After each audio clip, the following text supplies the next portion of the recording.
when we're awake during the day, we build up a sleepiness chemical in our brain. It's called adenosine. And the longer that we're awake, the more adenosine that builds up. The more adenosine that builds up, the sleepier and sleepier that we feel. And when we sleep, the brain gets the chance to clear away all of that adenosine, all of that sleepiness. And somewhere between 7 to 9 hours after sleeping a full night, the brain has evacuated all of that sleepiness chemical, all of that adenosine, so that then we should wake up and we should feel refreshed and restored and not needing caffeine to function. Why is that relevant to naps?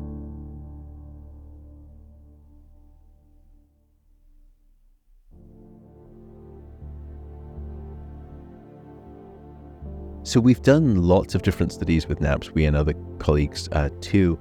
And what we found is that naps can transact some fantastic benefits. They can improve cardiovascular health, lower blood pressure. They can improve your learning and memory abilities. They can reset the emotional north of your magnetic compass in a good way, where you can de-escalate negative emotions and increase positive emotions. So naps certainly are a good thing, but with a big caveat that I'll come back to. To get a full cycle of sleep and to get into REM sleep, you would probably have to make that nap about 90 minutes. And in fact, a lot of the studies that we do, we will use a 90-minute nap duration of time so that the brain can cycle through all of those different stages of sleep. But you don't need to, nor would I suggest that you do. What we found is that different stages of sleep perform different functions for the brain at different times of night. There are actually 4 separate stages 1 through 4, increasing in their depth of sleep. So stages 3 and 4 are those really deep stages of non-REM sleep. Stages 1 and 2, that's the lighter form of non-REM. And then you have rapid eye movement sleep, or what we think of as dream sleep.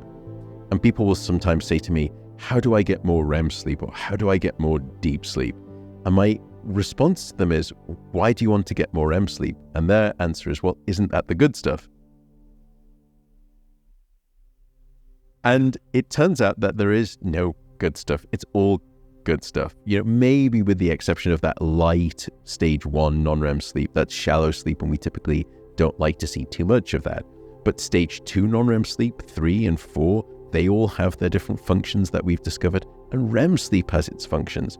So you need all of them. You can't shortchange any of them. But for a nap, what we found is that you can get nice benefits for things like your learning and your memory, and it can even reduce some level of anxiety up to about 20 minutes. You can nap. I think one of the studies, they brought a nap down to about 9 minutes in duration, and there was still some basic improvements for your sort of general level of alertness and reaction time. For example, if you're an athlete, that's non-trivial. So the reason I would say be careful with naps is for 2 main sort of suggestions. The first is try not to nap for about longer than 20 minutes, because once you go past 20 minutes, you really start to go down into those deeper stages of non-REM sleep. And if you wake up after about 45 minutes or 60 minutes, it's not a problem. I'm not suggesting that you shouldn't or you couldn't. I'm just saying be aware, because when you come out of that deep sleep and you wake up from that deep sleep, normally that's not how you wake up. You will usually wake up out of lighter stages of sleep or out of REM sleep. It's rare that we wake up out of deep sleep. But if you nap and you nap for about 40 minutes, you'll probably go down into deep sleep. And at that point, if you wake up and your alarm goes off, then you're going to feel almost miserable and worse than you did before the nap, because you have what's called sleep inertia, which is essentially a sleep hangover, where the brain is still sort of pulled back into that deep sleep state, and it can take you almost an hour before you feel like you're back up to operating temperature and you're up to motorway speed. So I would say keep it to 20 minutes and you don't suffer too much of that inertia. You still get some nice benefits. Also, don't nap too late in the afternoon.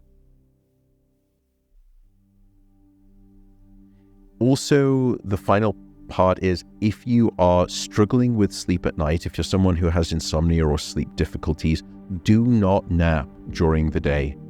It's the worst thing that you can be doing, because when we're awake during the day, we build up a sleepiness chemical in our brain. It's called adenosine. And the longer that we're awake, the more adenosine that builds up. The more adenosine that builds up, the sleepier and sleepier that we feel. And when we sleep, the brain gets the chance to clear away all of that adenosine, all of that sleepiness. And somewhere between 7 to 9 hours after sleeping a full night, the brain has evacuated all of that sleepiness chemical, all of that adenosine, so that then we should wake up and we should feel refreshed and restored and not needing caffeine to function.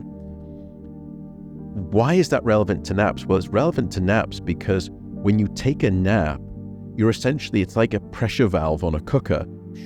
You're just releasing some of that healthy sleepiness that you've been building up.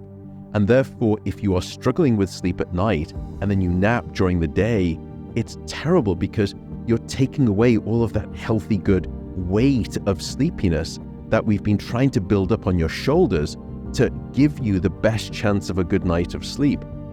That's why I would say if you are suffering from insomnia, don't nap during the day. Also, even if you don't struggle with sleep at night, try not to nap after about 3 p.m. in the afternoon or 2 p.m. Napping late in the afternoon or in the early evening, it's a little bit like snacking before your main meal. It just takes the appetite off your sleep hunger, so try not to do that. But naps, for the most part, if you don't struggle with sleep, they are wonderful things. Just keep in mind the 20-minute sort of idea.